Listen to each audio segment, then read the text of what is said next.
Louise, it sounds like then it was part therapy having Morag and Emma come into the house, and at the same time maybe people do need to know that they will be sort of under a microscope, and how uncomfortable that could be in preparation.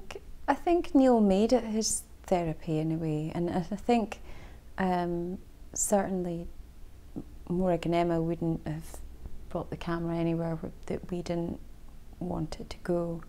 But actually Morag and Emma left us with a camera in the house as well, and Neil started to become very demanding about that camera coming out for certain situations, and he really wanted to show, I think he really wanted to show the worst of that disease. Some of it's just too difficult to watch though. I mean, it's an incredibly difficult disease to manage, and certainly with the speed that it ripped through Neil, it's a very difficult disease to keep up with. Even professional services find it really hard to keep up with. So I think that was why he was wanting to, you know, show this on camera, and possibly that was his therapy, to actually feel that he was educating people. But I think for us it didn't feel intrusive. Emma and Morag, well, Morag had been a friend for years, and I'd personally worked in the film industry.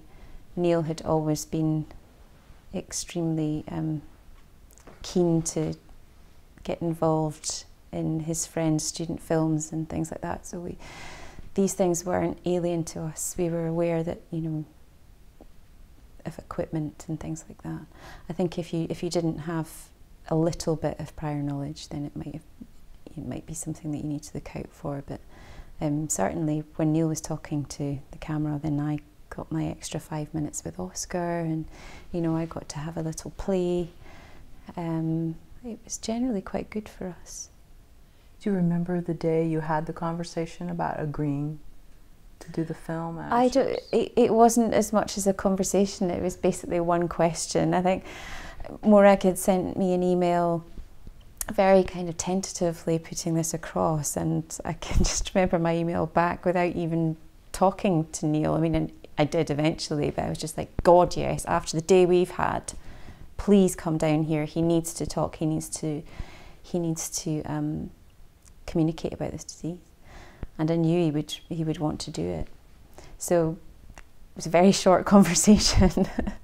But at the time, Neil was very much focused on immediate things like newspaper articles, and local TV news were coming around to interview us, and very frustrated if a newspaper had shelved our story for a more appropriate space in their paper.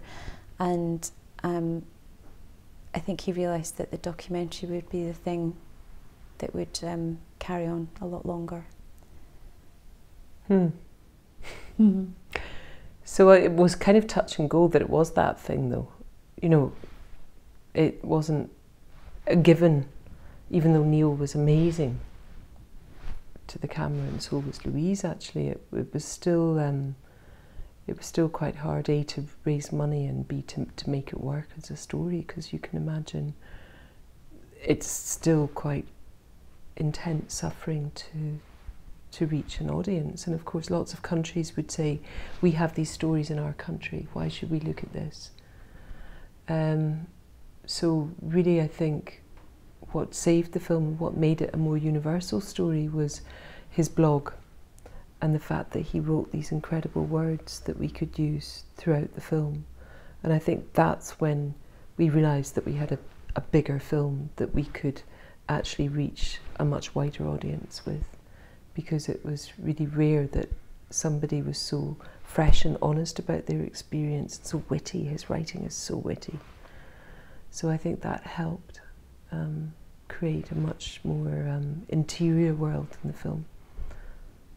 And your advice for another documentarian who would come into anyone's life situation and film it, is it to come with a set of questions be ready to ask them, but also just let whatever's going to happen.